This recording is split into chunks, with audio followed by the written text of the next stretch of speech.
Good evening, everyone, and welcome back to PyroFalkon's Let's Play Extravaganza and Streaming Sundays.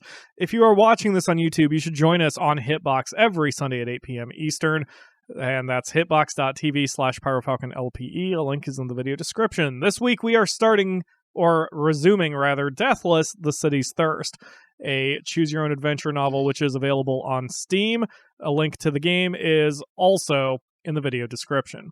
So, in case you didn't watch last week, if you are watching this on YouTube, you may want to catch up with us. The video, part 1 is in the playlist. But just to catch you up on the plot, we are Puntacunt Sexington Fartknocker. If you hadn't noticed, it's been on the screen for like a minute. And we are male, and at the moment we are bruised, and we are through 2 chapters of the story. The game is not up on the screen. Oh god. Thank you, Kalo. Shit, forgot all about that. Well, I guess it wasn't on the screen. There we go. Surprise! We are Puntacunt Sexington Fartknocker. This is you! Your parents suck! Well, I'm going to be embarrassed when I edit this episode. Anyway, so we are through 2 chapters of the story, and what we did last week was Puntacunt is a craftsman who is basically a mage, but also a lawyer. That's sort of what's going on in the Deathless universe. Law mage. And yes, we are a law mage for at the moment to negotiate water rights for a couple cities around here. We got separated from our partner when we were attacked by a group of creatures called the Scorpion Kind. Well, we managed to rescue our partner, who is Verity, and with a stranger named Jess, who lives in the villages nearby, we are getting Verity some help.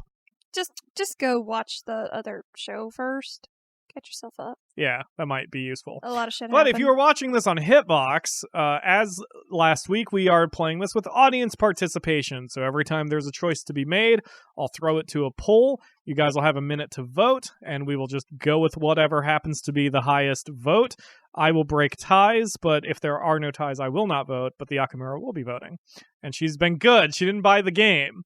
So hopefully we can get through it today, although I doubt it, since the last Deathless we played took us 3 weeks, and I know that once we finish off the stream, she's gonna buy the game and play the crap out of it. Gonna get all the achievements again. Yeah. But anyway. Stop falling asleep, Fancy! Let's, Sorry. My computer's falling asleep a lot. Yes. Let's get... Oh. I just instantly get an achievement for walking back into the game. Thanks. Yay! Thank you for that, Kalo. I might want to use that for the thumbnail. Alright, here we go. You reach the station the next day before noon, as promised, exhausted and aching. The hulk of an engine awaits, a black monster on world-shaking wheels. The porters take Verity's rigged stretcher and bear her to the carriage. She only winces a little. You mount the platform, briefcase in hand, and wave as Jess rides away. Then the engine wakes and surges to motion, and you're bound south toward Dresdiel Lex. Interlude. Oh, we're not on Chapter 3 yet. Interlude, Rest and Recovery. Your first stop is back in Dresdiel Lex. In Dresdiel Lex is Grace and Mercy Hospital. Dr. Venkat offers you a brief physical, scowling as she checks each vital sign in turn. Your glyph work has held together, but your pattern's under strain. I'd advise against proceeding without treatment. Each successive injury increases the risk of catastrophic failure. You nod. We could work on the surface, or we could give you a full tune-up, fix everything. It'll be traumatic and expensive, but this way you won't go full bonehead before your time. So this is our first option to the chat, and I forgot to write the friggin' poll first, but I'll edit around this in the YouTube cut. So, in the poll, once it pops up, please vote on whether we will just patch up the little stuff, heal on our own, or we're going to just give us something for the pain. The votes are in, and option 3 takes the win. So back in the wars, they just gave me something for the pain. Back in the wars, she says. They didn't worry about the long-term health of their patients. I can prescribe a regimen that will keep you mobile, but it will disturb your sleep, and you may experience hallucinations. Way ahead of you, Doc. She writes you the script. Don't say I didn't warn you. When all's said and done, you're happy to return home. Which is where exactly? The more posh your living situation, the more it will contribute to your overall overall well-being so long as you can keep it up. So we have 4 options on places to call home. Read them over, and please vote in the chat. Okay, the votes are in, but before we get to that, we were discussing in between edits here, which is why you should come to the streams if you're watching this on YouTube. But anyway, we were discussing Valentine's Day because we were recording this on Valentine's Day. In fact, I meant to say Happy Valentine's Day. But I have to show you this terrible thing that we're selling at Walmart because, okay, as much of a romantic as I may be, I'm not into stupid cheesy gifts. And there's this thing that I saw, and it's not only a super cheesy gift, but it made me want to burn down just all of existence. Look at this fucking thing. Is that romantic? Is that really romantic? Is that what women want on Valentine's Day? If someone gave me that, I would jump right into bed with them. Jump right into bed with them? Yeah. No. I think I would break out the mace. Maybe a chemical compound that will react badly with the mace. And by the way, that image is not stretched. It's a really wide heart that has 4 other normal proportioned hearts on it. That I don't know if the devil has a heart, but if it does, it's that. That thing is a demon spawn. Love me. Oh god, get it off the screen. Okay, anyway, the votes are in. And option 4 wins. So we own a sprawling estate in the mountains. We are apparently very wealthy. That's what we call oh, come on. That's what we call an aspirational statement. Where do you really live? That's some bullshit. All right. Well, I guess we have a second poll. Max, where do we really live? Max Gladstone, you shiny motherfucker. I love you. That's really funny. Well, anyway, please vote again in the poll. The votes are in, and we just rent a small apartment downtown near the office. It's snug, but it has its advantages.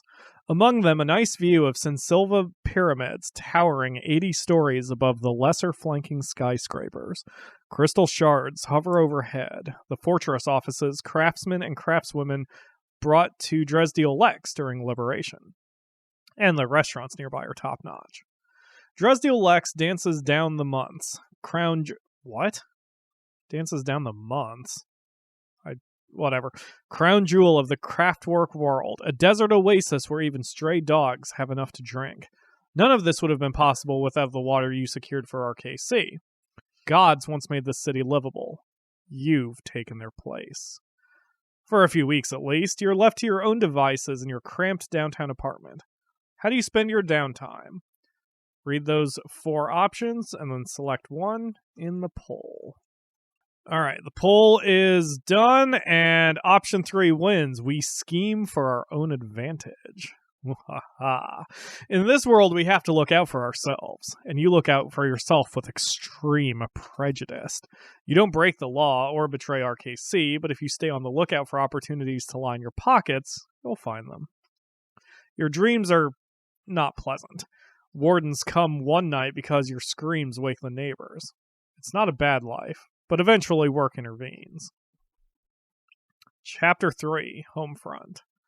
Say what you like about the King in Red. Your boss knows how to throw a party. It's a long way down, the girl leaning over the rail tells her date.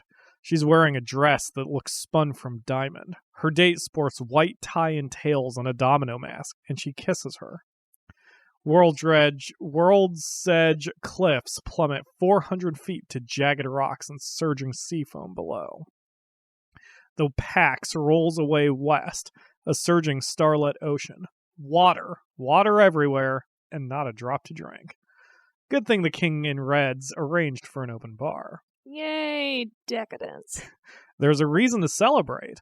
The North Valley deal you and Verity brought back has eased the city's perennial water shortage, whatever the adventures cost to you personally. Well, let's be honest, to Verity. Reservoir water levels are high. The last echoes of the God Wars are winding down around the world. What better time for a party? How do we feel about parties? Please vote in the poll.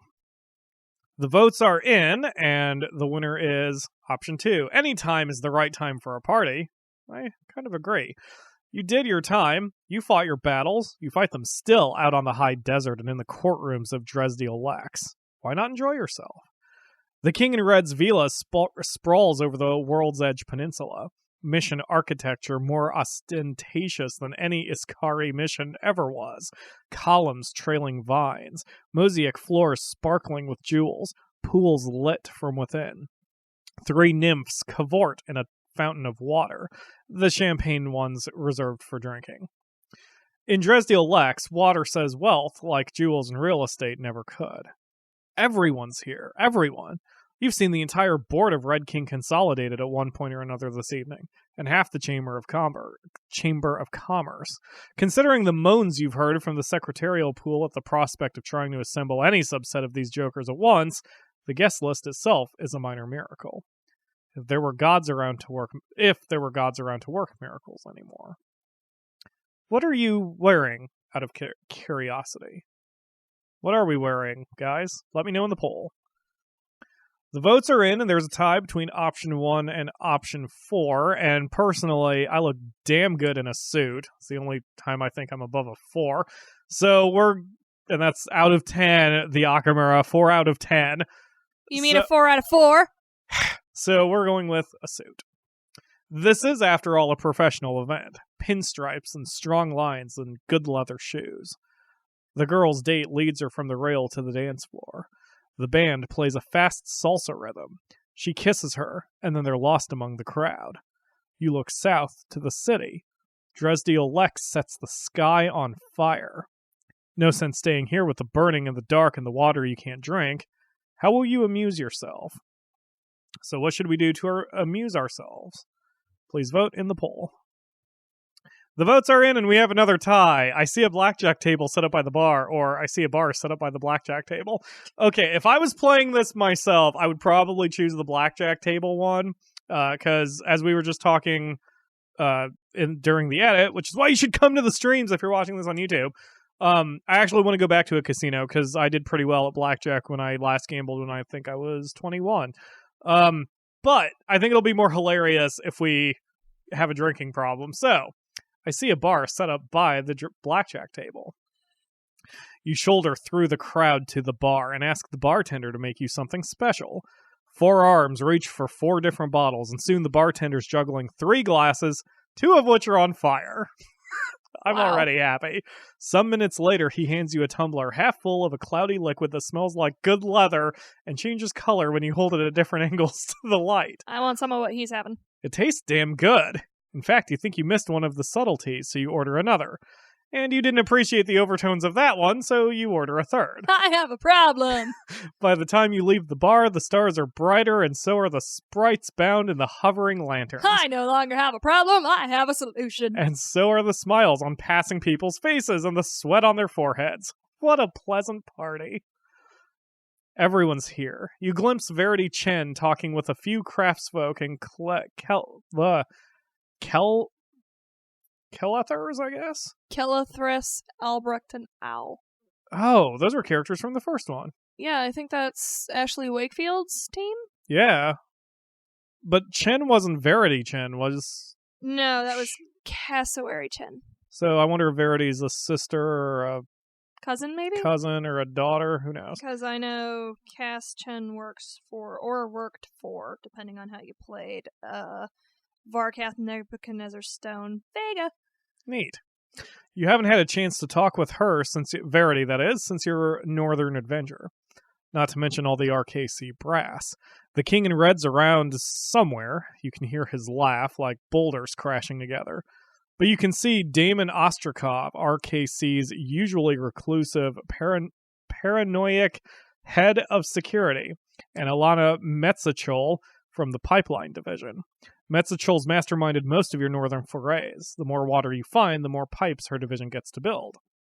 And gods, you have to be mistaken. There, in a gaggle of wealthy landowners, you see Jess, Commonim, and Doc.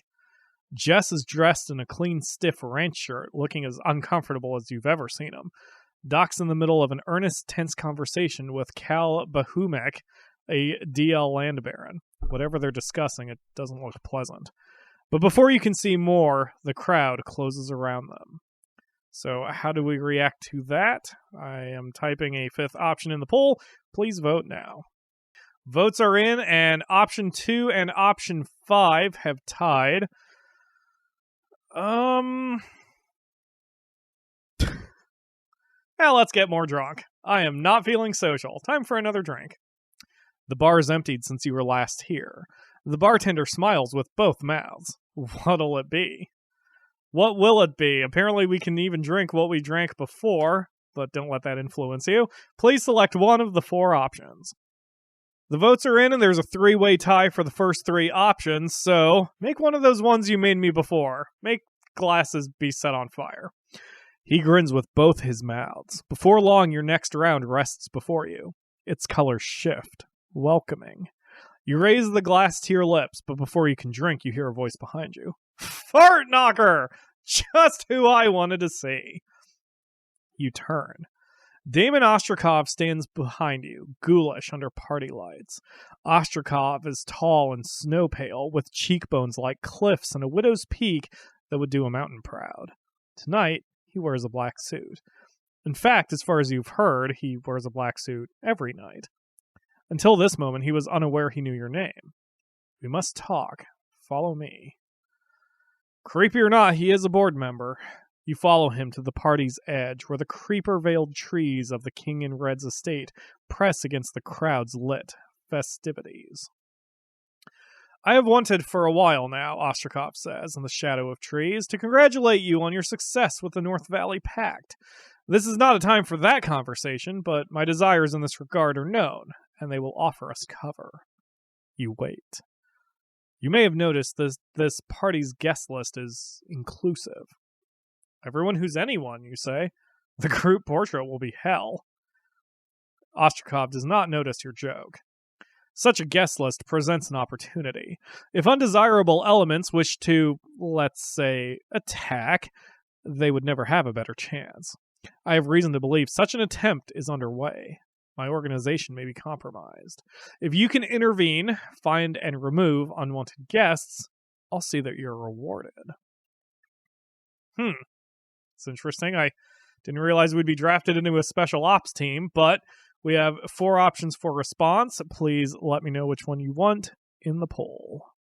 The votes are in, and option 3 wins. What's in it for me? Apparently, the viewers, the Blazing Hawks who are voting, are very consistent, and they like scheming. You've been a subject of some interest in the boardroom since the North Valley job, Ostrakov says. Not all of it good. I've protected you in ways you don't appreciate, and if you don't do what I need, well, you'll see how it feels to be out in the cold. I'll think it over. Do. He takes your arm and shakes your hand, his grips firm but lifeless, as if carved from wood. Congratulations on your success, and he leaves you alone on the verge. You contemplate the party. Whether or not you want to help Ostrakov, there's something strange afoot, and if you don't find out what, you're more likely to end up victim than victor. So, how do you get ahead of the game? Please select one of those 4 options. The votes are in, and option 4 wins. We find the guest list and the guard's duty roster, and work our way through one item at a time. Something will jump out, hopefully not literally. There's a trick to finding documents you're not technically supposed to be able to access. The trick is, have rank, walk fast, and act offended if anyone sees you. The Bavarian fire drill. With these mystic arts, you bluff your way into accessing the party's invitation list, as well as the check-in sheet at the front gate. Despite some major domo posturing in the first case and military reluctance in the second. The invitation list is mostly in order and cross-checks against the gate list just fine. Nobody else has been through? You ask the security officer at the gate. Outside of personnel, he says. Personnel? Your tone requires explanation. RKC security, Ostrakov's people. Armed up and headed to reinforce the north slopes. Had an order and everything. Interesting. You head north, but when you pass the reflecting pool at the center of the estate's Iskari-style garden, you see a young man in a ratty suit your every instinct tells you is out of place. A quick check reveals he's weighed down with craftwork recording equipment and a forged invitation. This guy in his ratty green suit may or may not be connected with Ostrakov's problem, but why leave anything to chance? So, how do we handle him? You have 4 options. Please choose one in the poll. Votes are in, and option 1 wins. We'll distract him first with our evident personal charms. You approach along the edge of the reflecting pool, making no effort to hide. Haven't seen you around before. He starts from his contemplation of the trees and turns to face you. I think I'd remember you. Well, he says, this is a more pleasant reception than I expected from the RKC brass. Who's saying they sent me? You have an angle to your shoulders that says military. X, of course. I saw you talking to Ostrakov earlier, and I've seen prosthetics like that before. You don't get them in civilian work. You are well informed. Only about handsome men, he says, or at least that's how my editor would put it. Caspar Jones, Dresdiel Lex Times. Just what you always wanted. A reporter. Talk fast, you say. There are soldiers in the North Woods. The clock's ticking. Jones hears the edge in your voice. It's also possible your eyes are glowing. Don't you think it's suspicious to invite this many dignitaries to a party for no good reason? Also, RKC Security sent a team of heavies into the Northern Woods, and Metza Chol's department issued last-minute invitations to a couple university scholars who study the scorpion kind. I don't know what's going on. Well, what do we do about that? How do we react to them? Please vote in the poll. Votes are in, and option 4 wins. We are going to just turn him into King in Red security. Paladin, you say, looking into his eyes. The King in Red likes life efficient. On the estate's main grounds, his security forces answer to a single word. Jones recognizes it. No. He doesn't move, though. Moving would only make things worse for him at this point. You stare into each other's eyes for the minute security needs to arrive. You read in a magazine in the grocery line last week that staring into someone's eyes for 4 minutes at a stretch will make the pair of you fall in love. This doesn't, anyway. Security arrives in a hush of trampled grass. Something wrong, sir? This man, you say, is here on false pretenses. His invitation's a forgery. You turn away as they drag him off and you walk north. You can't do this, he shouts behind you counterfactually. This is my story! You don't respond. Mouse. Relax. The King in Red has the finest groundskeeper's soul stuff can buy, but he likes wild spaces too. The northern half of his estate is overgrown with manzanita and cactus and imported azalea trees, with catch vines, bloodroot, and fangflowers planted among them to keep unsuspecting ramblers wary. Or dead. This would be a lot of territory to search.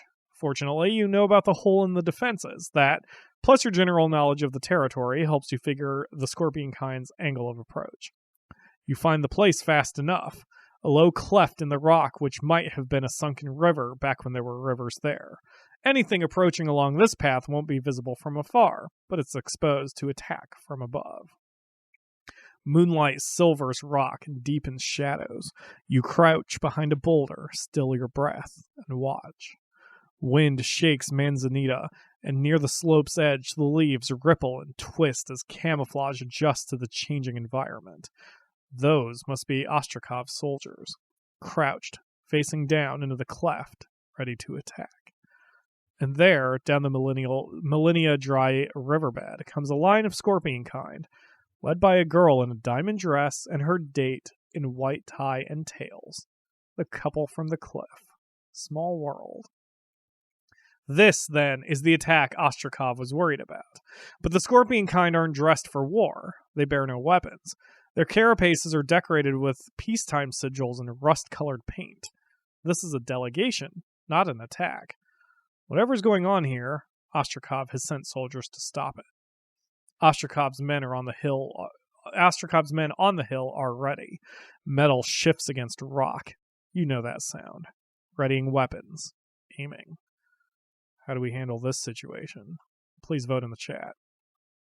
The votes are in, and option 4 wins. If I'm careful and smart, I can stop the ambush with craft work before it starts. Even if the ambush fails, it will undermine the work in progress. If the kind know they've been attacked, they will not feel an excess of goodwill toward Red King Consolidated. Easy enough. All you have to do is stop the fighting before it starts. You can't take out the security team on your own. You're not in position, you lack tools, and you're certainly not dressed for fighting commandos. But these don't have the craft. Not even the King in Red can afford to fill his security team with craftsfolk. They're humans, most likely, and maybe a golem or two, using tools, crafted weapons, and armor, without which they're no match for the scorpion kind. And you can break their tools. You do. Machined craftwork wasn't built to withstand a living mind. There's lightning trapped within their blasting rods, bound to release on the pull of a trigger, but it's useless if you convince the trigger not to pull. Mines and traps have their own cues to action, which you soothe away. Crossbows and other mechanical implements are simpler and so less vulnerable, but even a straightforward tool can be convinced to misbehave. The kind scuttle down the dry stream bed, unaware of the battle you fought on their behalf, just how you like it. The kind and the translators proceed. You fight your secret war in silence. But when you seek the erstwhile victims, they're gone, of course, to whatever space was prepared for their meeting. You stagger back toward the lights. The party's an alien land, full of butterfly people who don't live in the same world as you. You drift, confused, through their finery and gloss. So, how do we report what just happened? Please vote in the poll. The votes are in, and option 4 is the winner. So we avoid everyone and just leave the party. I guess with our little secret. You can't stand this now. Not the champagne fountain, not the brass band, not the dancers twirling or the bright lights with sprites bound ecstatically within. You want to be anywhere but here. There will be a twisted peace soon. You saw it born. That's enough for now. You leave. A long, long path leads east, away from cliffs and ocean, away from Ostrakov and Metzachol and Jess and Verity and the King in Red's estate. At the moment, you need all the distance you can get. You're tired. Your suit's a mess. You tell the valet you need a cab home. What you really need is sleep. You wait by the road for a long time. Someone approaches behind you. You recognize the footsteps. Jones. Fancy you turning up again. The higher-ups disappeared, he said. They melted away from the party, and when I tried to follow, I ran into walls of silence and waking nightmare. They'll never tell us what they decide, and no one will ever say why RKC security sent a commando team into those woods. So how do we respond? We have 5 options this time. Please vote for one in the poll.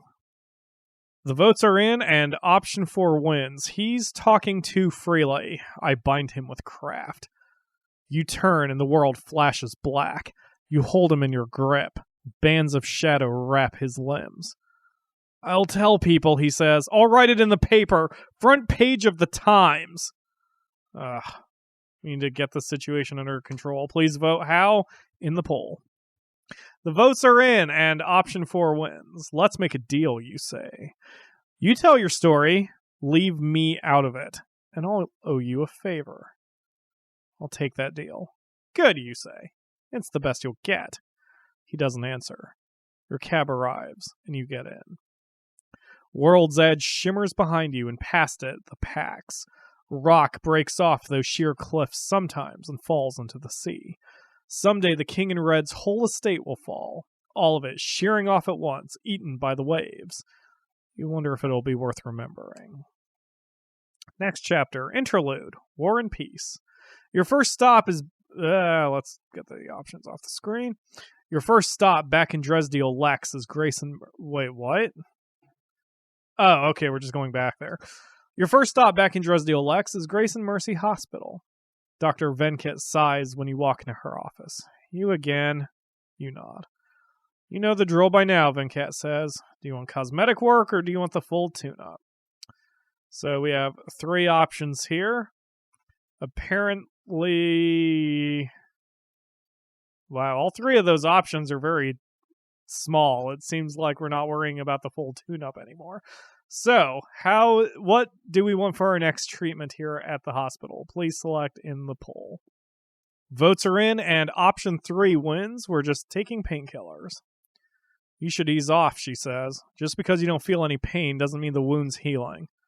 Just get me walking, I'll worry about the rest. She writes you the script. The DL Times headline reads, RKC in talks with bugs. You're pretty sure the kind might object to their phrasing.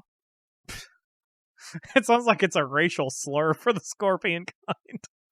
I think it was. I think they said something about that. You find a description of the embassy buried in the lead section of the paper. Jones's byline is there, but the account's been heavily edited. There's mention of a bandit attack foiled at the last minute by agents of RKC. They got to him. Metzachol did, or even Jones's own editors, knowing what trouble the real story would bring. You spend the summer aiding peace talks. The kind push, and RKC pushes back, but patterns do emerge, and something like a compromise takes shape. Meanwhile, Dresdiel Lex trundles along without you, an enormous monster devouring new immigrants, drinking seawater and oil by the gallon and belching smog. It beautifies itself with mystery plays, with actors and actresses, with open-air concerts and fountains. It forgets, for the most part, sacrifices splayed on altars, and its citizens forget they once cheered the raised knife. For a few weeks at least, you're left to your own devices in your cramped downtown apartment. What do you do during our downtime? Yay, another option for our free time. What do we do this time around, guys? Please vote in the poll. Votes are in, and it's near unanimous for option 3. We're going to scheme some more for our own advantage. While RKC focuses on negotiations with the kind, you direct yourself to the challenge of improving your own lot in life. You seize a few high-value contracts for yourself and pocket a nice bonus off the proceeds. Your nightmares are as bad as ever. Just when you think you're getting used to the pain, it changes pitch or key, and you're back, screaming awake at 3 a.m., sweating in the darkness, just like before. It's enough to make a man go mad. Maybe you already have. No sense lingering on it, though. There's always work to do. Chapter 4, Core Hive. Sounds ominous. You ride north from Dresdiel Lex on a train that forges its own tracks out of the desert sand. Glyph works on the wheels melt and shape the sand to glassy rails, harder than steel, that endure once you rattle on.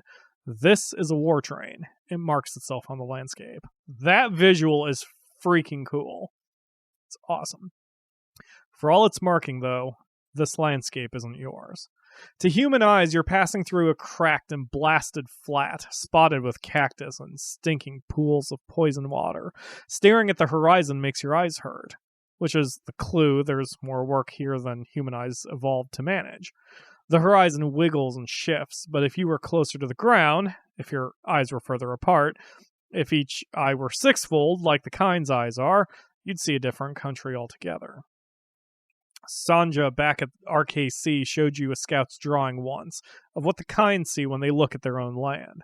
They work with pigments and fluoresce on wavelengths the human eye can't catch, tracing their glyph work from horizon to horizon. If you saw like them, you'd be traveling through a labyrinth of light whose every turning whispered the secrets of the world. You're bound for the kind's high city, Core Hive, to deal for peace. The train's full of attaches and clerks supporting the main RKC delegation. The King in Red himself is here, and Alana Metzachol. You've been attached to support them both, as has Verity Chen. That said, the train's big, but it's not that big. You needed solitude. Fortunately, everyone's so busy that they've left the train's forward gallery deserted. You watch in silence and think. A door opens behind you. You don't look. You recognize the footsteps. Verity joins you at the gallery rail and stands silent, watching the desert pass. How do we greet Verity? Please select an option in the poll.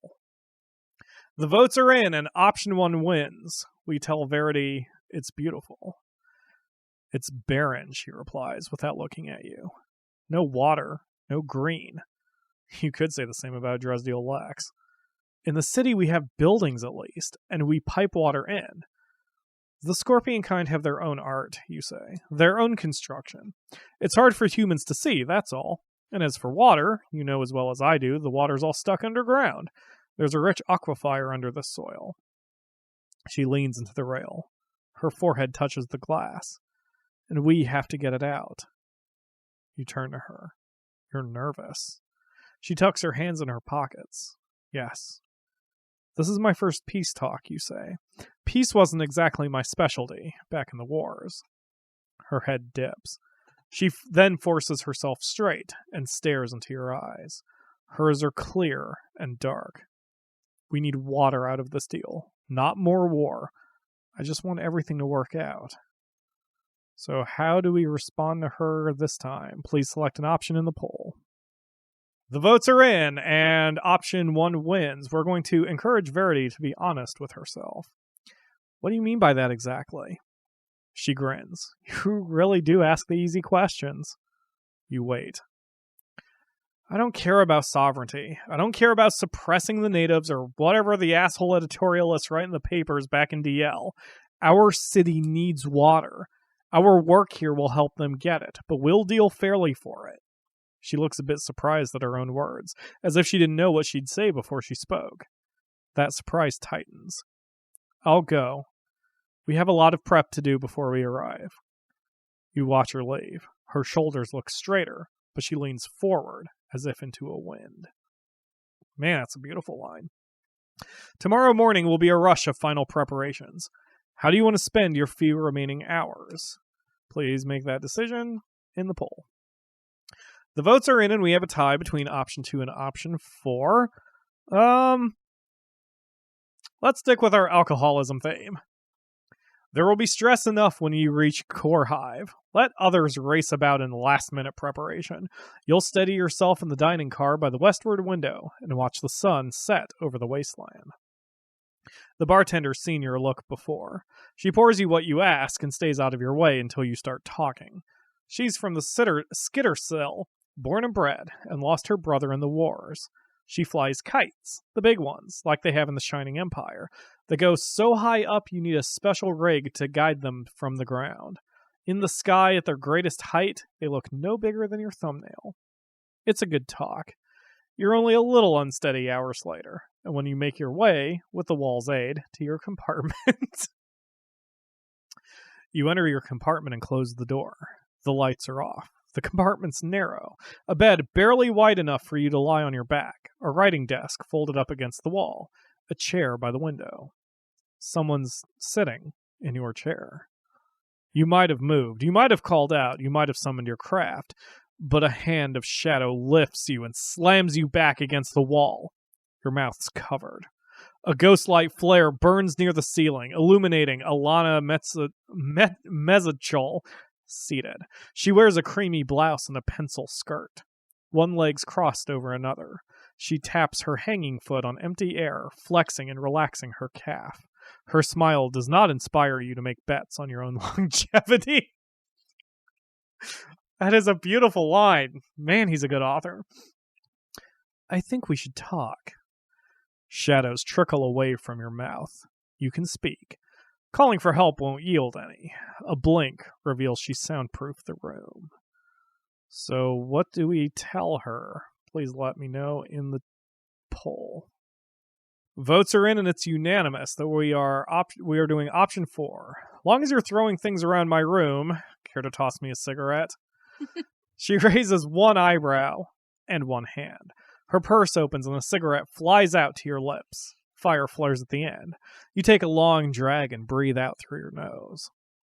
Mezachol uncrosses her legs and crosses them again. You're quite...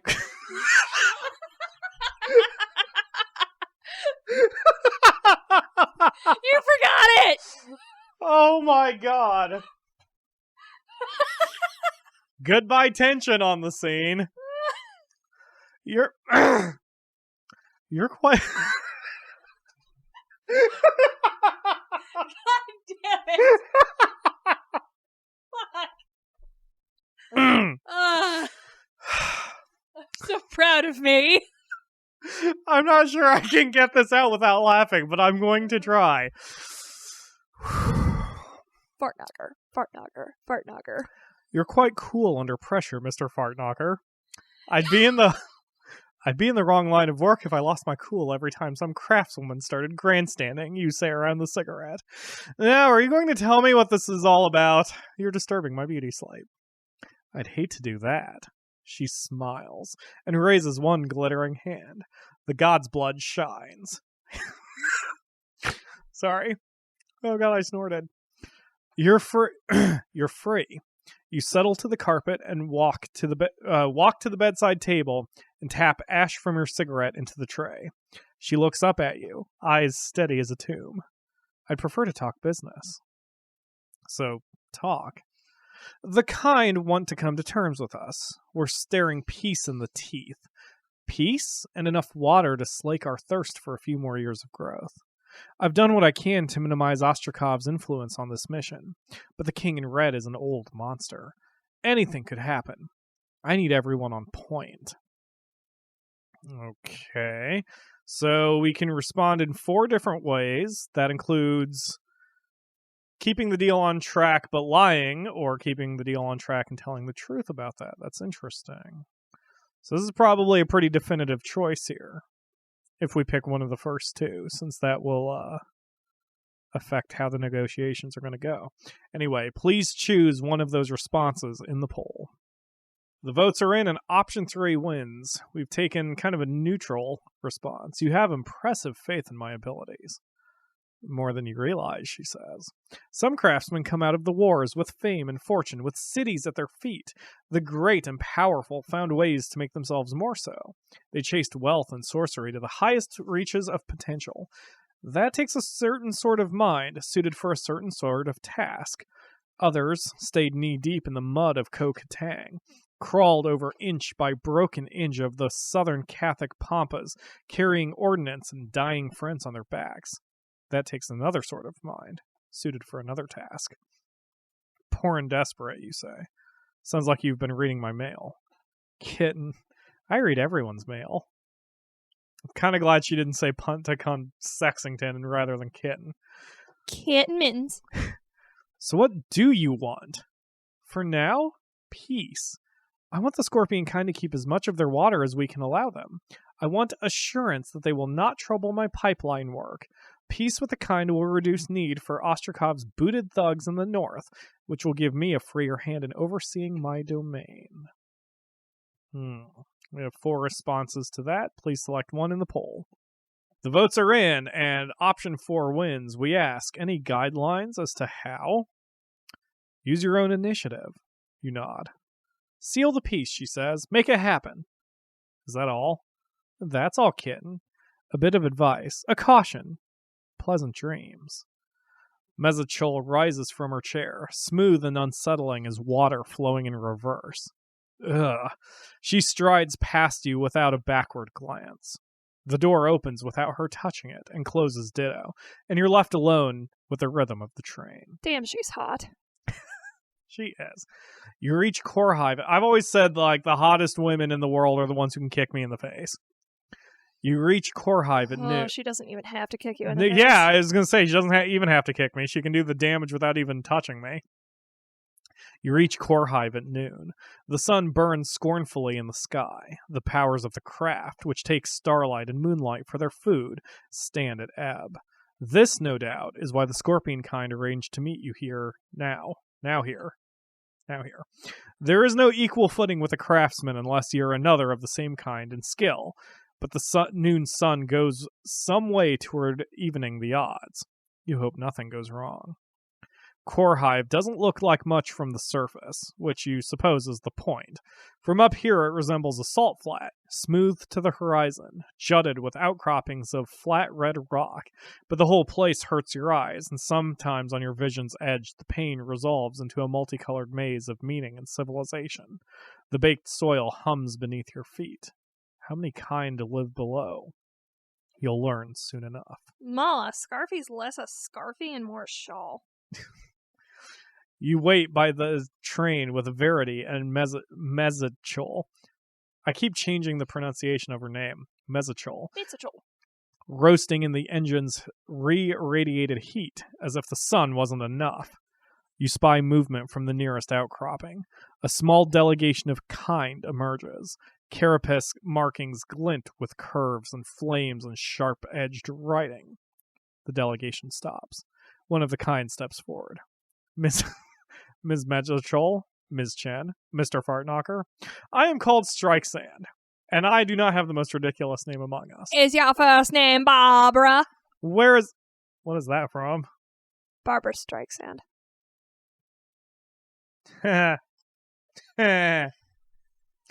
Where is the king in red? Here, says a voice behind you, deep as a canyon and twice as stern. The king in red descends from the train. Copal is... There aren't words for what he is. In form and figure, he's a Quechol man, enormously tall, bald, dark, crimson-robed, with long limbs and an actuary's grace, as if expecting he'll one day be called to account for his every movement, as if the world rests on his shoulders, and he's strong enough to stand anyway. He presses against the eye. It turns to look at him, like it hurts to look at the sun. He descends from the train. It hurts to look at him. Okay. He descends from train to sand. His footsteps are the unraveling of time. The scorpion We kind. got a badass in here. The scorpion kind shift as he approaches, but do not retreat. You would have. Welcome, Strikesand says. He gestures. The rearmost kind scuttles forward, bearing a shallow bowl and its manipulators. We will forge peace. The words bear the weight of ritual. We make ourselves one, and Strikesand presses the tip of one claw into his other arm. You smell ichor. His blood, or as close as he has to it, rains in the bowl. No, the king in red replies. The kind hiss and click. Mezochol tenses, but she knows better than to contradict the king in red in his official capacity in public. You see the problem. The kind want mingled blood as a peace offering. Blood's a gateway to the self. It's a powerful talisman, an identifier, a resource. The king in red won't give anyone such a hold over him. It is done, Strikesand says. Not by me, the king in red replies, or by those under my protection. You don't like where this is going. The kind are no more monolithic than any society, really. And the more you offend their customs, the less leverage the peacemakers will have to force compromise. So what do we do about this blood ritual? Please select one of the 4 options in the poll. Votes are in, and option 4 takes the win. I encourage Verity to do it. This is her chance to shine in front of the king in red. While the king in red squares off against Strikesand and Metzgerkold moves into position, readying craft in case of attack, you turn to Verity. She's working her lower lip between her teeth. She's made the same calculations you have. This could be her chance, but it's also a mad risk. She looks your way, and when she does, you mouth, "Do it," and nod toward the bowl. She does. "I'll do it," she says, and steps toward the bowl. Shoulders square, jaw up. Hisses and clicks cease. Kind and king alike spin to face her. I am a duly contracted representative of RKC. She draws her work knife and pierces her palm. Blood falls into the bowl. She closes the wound with a moment's concentration and a flicker of craft. The bowl glints, or turns, or grows larger or smaller. She stumbles, then regains her footing, and stares defiantly at the kind. Done? Done, Strikesand replies, with obvious respect. The delegates lead you through a low entrance concealed within the rock formation and into the core hive. Core hive is a palace built for beings not much like yourself. Its tunnels are wide and low, their turnings gradual and openings abrupt. But for all that, it's beautiful. The tunnel walls are sculpted in ribbed swells, finished to high gloss by artists of the kind. You pass through an enormous gallery that reminds you of a toothed gullet carved from salt, glowing from within. The kind are everywhere, even in daytime when they should be, by rights, sleeping. Though you suppose human cities don't shut down after dark. Kind scuttle about their own errands or pause in conversation. When your embassy marches past, they draw silent and stare. Dripping water echoes from far below.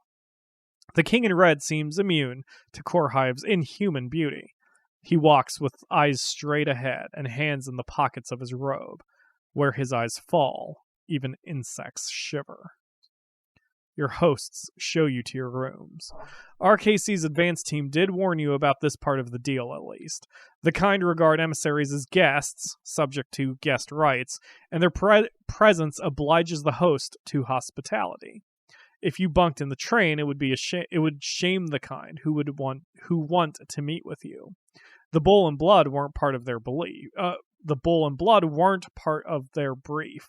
Perhaps the kind thought the ritual was too obvious to mention.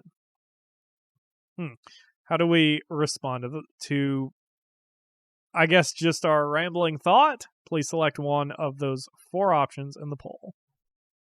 The poll is closed and option 2 wins. What else did they forget to mention, I wonder?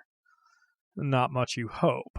You face a hive full of kind, a handful of touchy craftsfolk, and a tense few days of negotiation.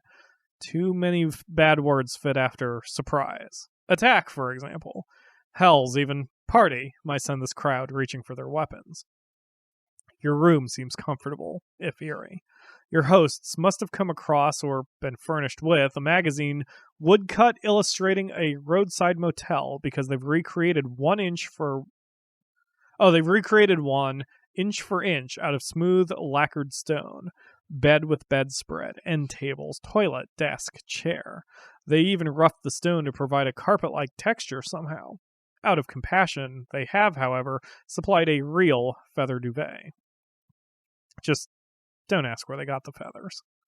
Verity slaps you on the shoulder. Pleasant dreams. The kind's workday starts at sundown. You'll deal and debate all night. Meanwhile, you can rest. You wake in the middle of the night from your usual hellish dreams, so familiar by now you could almost call them comforting if not for the content. You turn and reach for the water glass by your bedside, and find yourself staring into eyes in the dark. The next several seconds are a bit of a blur. When panic recedes enough for memory to take over, you're standing in your bedclothes, knife in hand, crouched for combat, facing gods, it's Verity, and she's terrified. I had a nightmare, she says, when you calm her down enough to talk, get her water, a chair.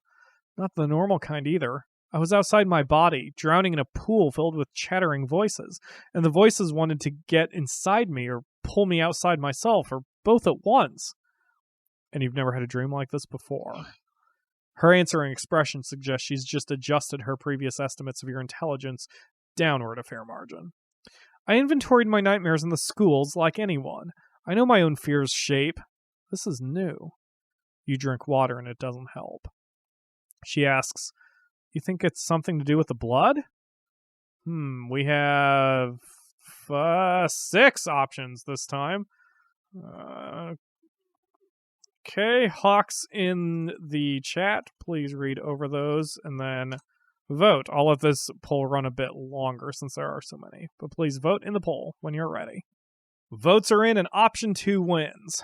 I know what's going on, and I tell Verity. Yes, you say, and I think I know how to trace it. Come with me. In the minute you need to dress, you review the facts of the situation. Strikesand mentioned water names at the welcoming ceremony and before. Guest welcoming ceremonies are ceremonies of mixing blood. Maybe the advance team didn't prepare you for this because you're a different kind of guest than they were. The treaty will bind you and the kind into a whole. And there, inside Verity, spun inside the tangle of her soul, you see a wet blue light that pulses with the same rhythm as the light in the walls. Come on, you say when you're dressed, and lead her out into the maze. You and Verity proceed through Korhive's winding maze. Down here, the slow rhythmic pulses in the walls grow stronger, and drums rattle your mind and soul. Kind clicks and hisses echo from deeper tunnels. They congregate beneath you. The tunnel wall opens to the left, ahead, and light streams through. You creep close. Verity leads you through winding tunnels, down, always down. Stone presses round about you. Down here, the slow, rhythmic pulses in the walls grow stronger, and drums rattle your mind. Wait, did I just... Oh, God, okay. Fuck. That just kind of tripped me out. I didn't realize he was intentionally repeating himself. And drums rattle your mind and soul.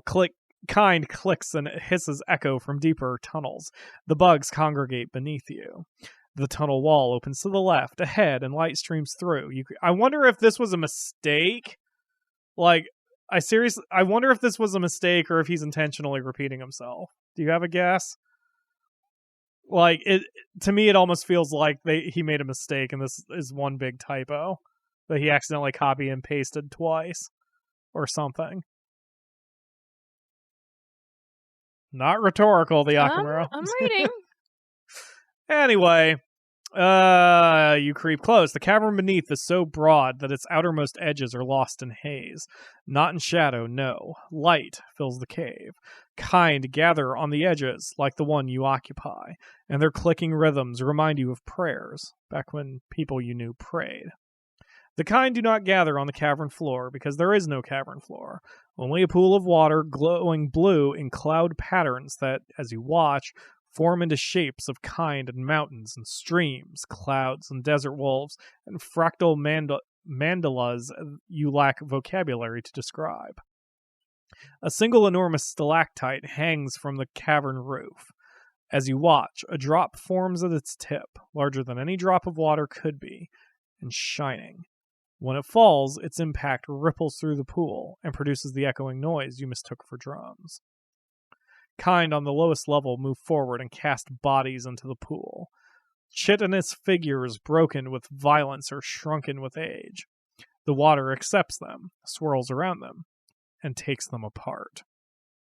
As the clouds congregate around the bodies, the water clears in places, and below the water's surface you see wet and glowing orbs.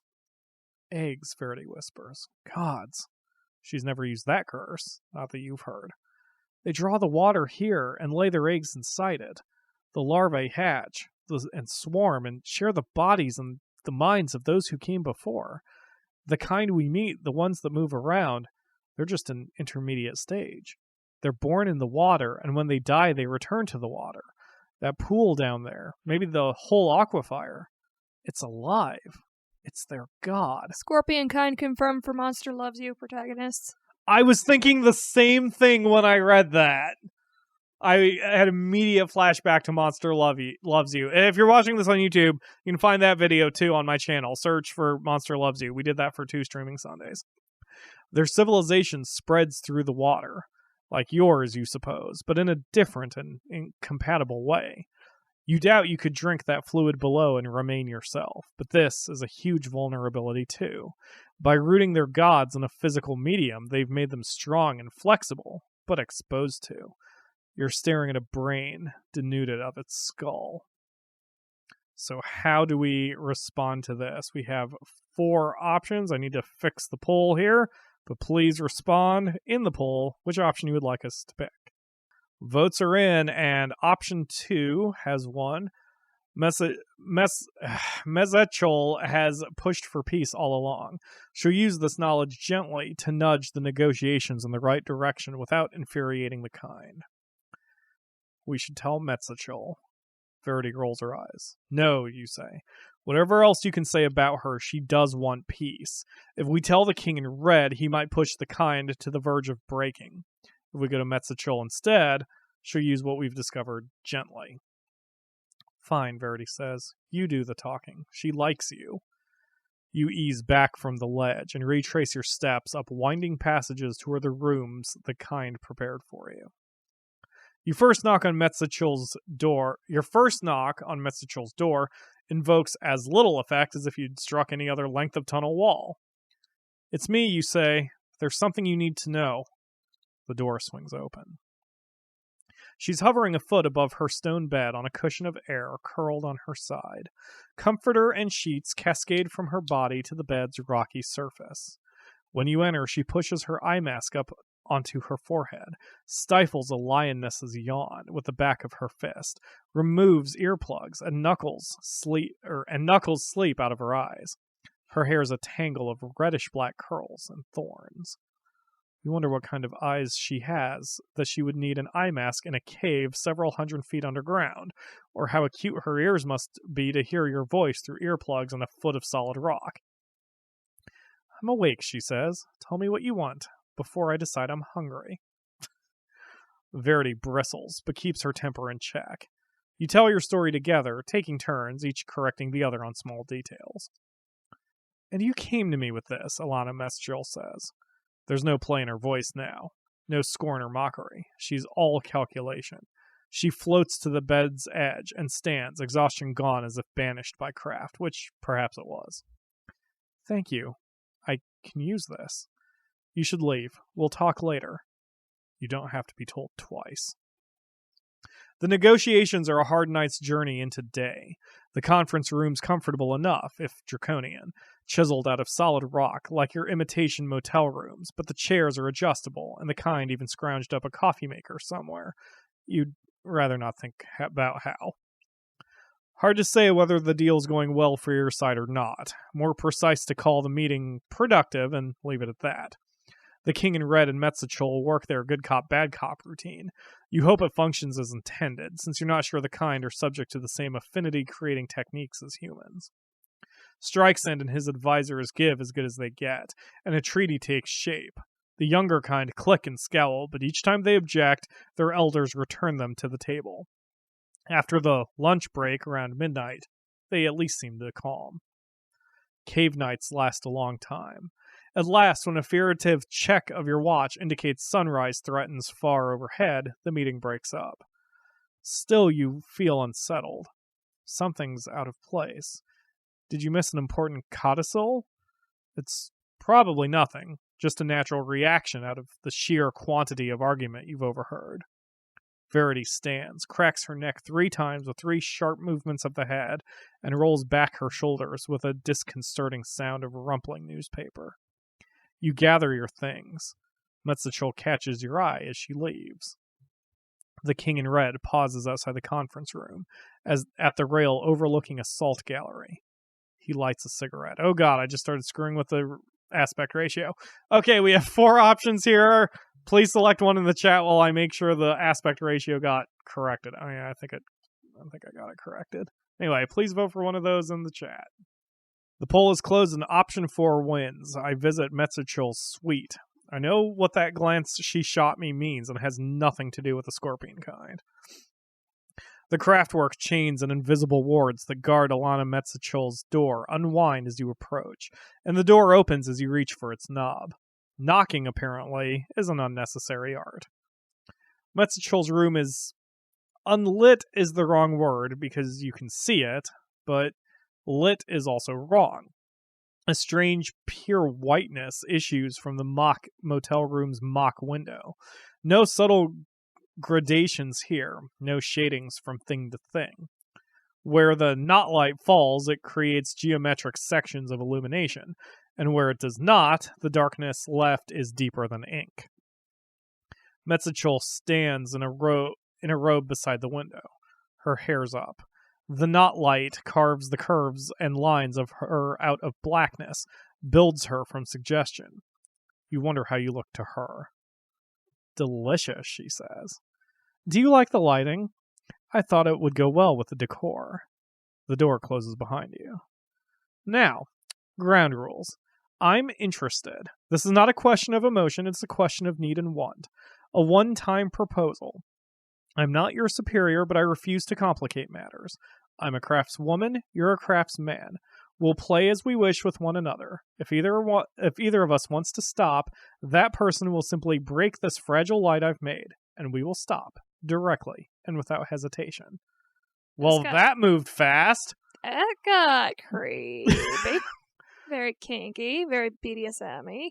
So apparently we can be all BDSM with our hot, crazy craftswoman not superior? So what are we going to do with this little invitation? Please let us know in the chat. Did that really come out of nowhere as fast as I think it did? Because to me that came out of fucking nowhere. Well, I mean, it was hinted at. Was it? A little bit. When was it hinted at? Very subtly. When? Over the course of our interactions with her. There might have been more hints if we had gone for her protection at the party. Oh, I see. It's like we spent all night doing these arguments, and now we're done, and we're going back to our room, and suddenly we're being stopped for the fuckins. It's kind of weird. The poll is closed, and option 2 wins. Let's go. Excellent. She sheds her robe. She's not naked. Glyphs burn bright maps across her skin. She strides forward, hips rolling, and you find yourself seized and airborne. You've had your share of trysts, mad battlefield couplings, fragments of night snatched in ill-made beds. You felt desperate hunger in them, like starvelings let loose at a coronation banquet. There's still hunger, enormous hunger. But you read a story once about a woman who made an art from hunger. She cultivated need. By denying the body's gorging urges, she honed her mind to an instrument of pleasure. Metzichol unwraps you. Her mind, too, is an instrument of pleasure, and her mind has broken gods. She presses you, tastes you, takes you. The craft offers possibilities you've never quite considered. She has 1,000 hands, and so do you. Her touch is fire, knife, ice, and feather all at once. Nor is the whole affair one-sided. She lets you press her back. In the world outside this room, power's absolute is gravity. Here, it's a magician's coin to be traded and spun, vanished and produced, and walked across fine dexterous fingers, to flip glittering through the air and fall and strike the floor with a bone-quivering ring. You leave, trembling and spent and happy, very late in the day. Wonder if that would have been different if I had read it in Dr. Mr. Bad Touch's voice. I figured you were gonna. I thought about it a couple times, but I was good. You wander up the tunnel toward your room, exhausted, open the door blindly, close it with your foot, and stumble into the bathroom to wash your face. You've shut the water off and are groping for a towel when you hear a trickling sound, like water still running, or insect legs tiptoeing over stone. You open your eyes and throw yourself back from the sink. A massive tail barb pierces the space you just recently occupied. You may or may not scream. Like a little girl. An enormous scorpion kind fills your bathroom door. A claw darts forward, clutching. How do we handle this suddenness? We had such a good night, evening, morning kind of thing. Anyway, how do we deal with this? Please answer in the chat. The poll is closed, and finally, something I'm allowed to hit is the winner. You shouldn't feel so good about the opportunity to have a fist fight with a scorpion 3 times your size. But should and would build no bridges, as someone once said. And they don't bludgeon many scorpions either. You dive in toward its mouth parts, toward those red eyes. The kind stabs its tail at you again, and you dodge, unfortunately, into a digging claw. It grabs your arm and squeezes. One of the little manipulator arms tears at your side and your leg. You hit the digging claw with your elbow. It lets you go, but that arm will need attention. Later, you duck another tail strike and punch the kind straight between the eyes. It screams. More dodging follows, more punching, more howls. You leap over one of the digging claws, grab it by the shoulder, draw your knife, and strike the creature's carapace just enough to crack it. Give! You could open it like a lobster from this angle. Hells, you could do surgery. It sags. I'll give you one shot, you say. Come clean. Spare me, it skitters. You still have time to save the others. Others? The king in red, the other apes. They will be attacked in greater force. Greater than you used against me? I feel insulted. We wished to kill you first. You were not sleeping. I remained behind in case you returned. The others gather weapons even now. Ugh. How do we handle this ambush? This insult against us? Choose in the poll. Poll is closed, and kill the kind is what wins. Then I'm in a hurry, you say. which is a shame for you. It doesn't have time to scream before it dies. Holy shit! What the hells will you do now? If the kind attack, Verity's in danger. She doesn't have your experience, your skills. Metsuchul can take care of herself, but the King in Red... Gods, the King in Red. Those idiots! If they attack him, he'll crush them and consider the truce broken, which means he'll move on to the rest of Corehive. He'll kill them.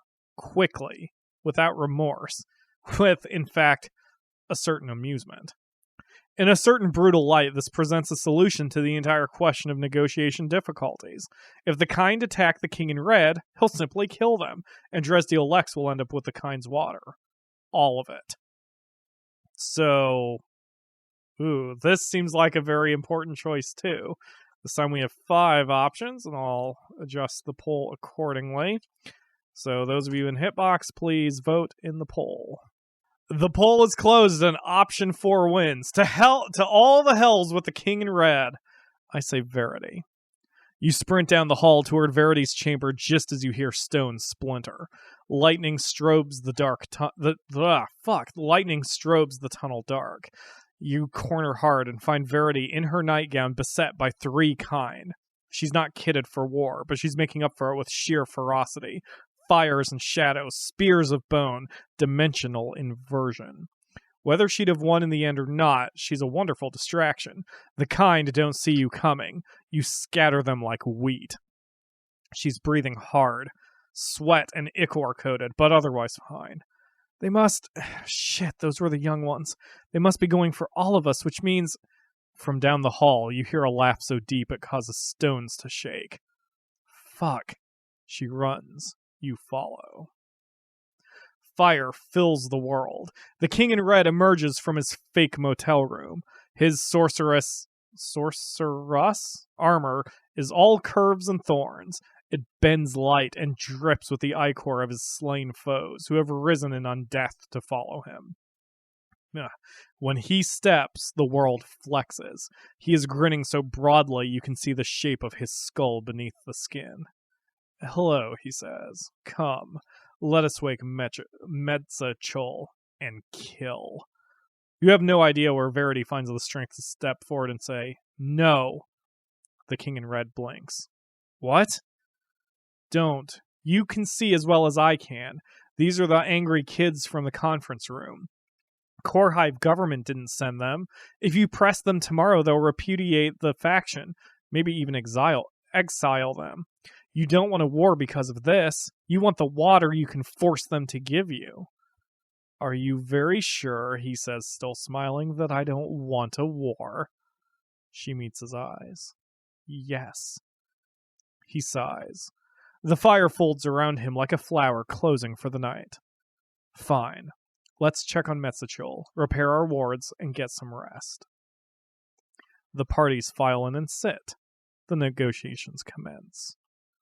The final T's and C's will be a long time brewing. Craftsmen will spend hundreds of billable hours refining and translating the agreement, honing it until it shines.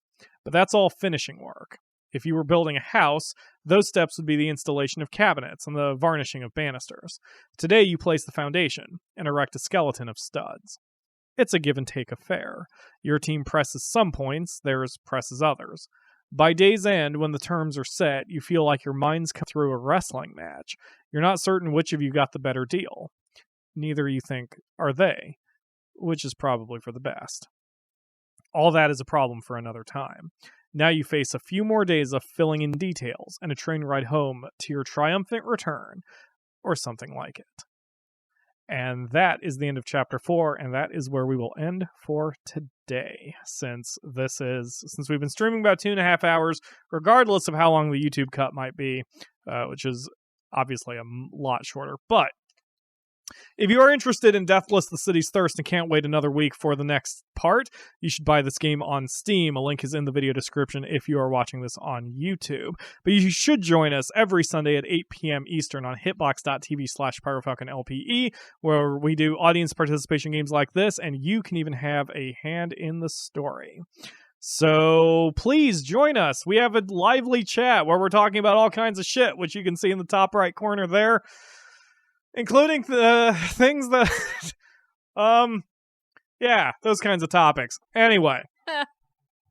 But that will do it for the main stream. As usual, if you are watching this on Hitbox, stick around for an after party where I will be playing Dragon Quest Heroes, because I need a bit of a I need a game that makes me feel powerful, and slaughtering hundreds of dozens of monsters with one swipe of my sword is pretty good for me. So but other than that, if you're watching this on YouTube, don't forget to subscribe and leave a like and a comment if you are so inclined. Check out my other series, catch up on other parts that you may have missed. And I believe that's it. That sounded like a full closing to me. Was there anything I forgot? I think that's it. I think we're good. Sweet. Yay. So, as usual, as I said again, thank you, Tink. If you are watching this on Hitbox, stick around for the after party. But if you are watching this on YouTube, thank you from the bottom of my heart very much for watching, and I will see you next week for another stream.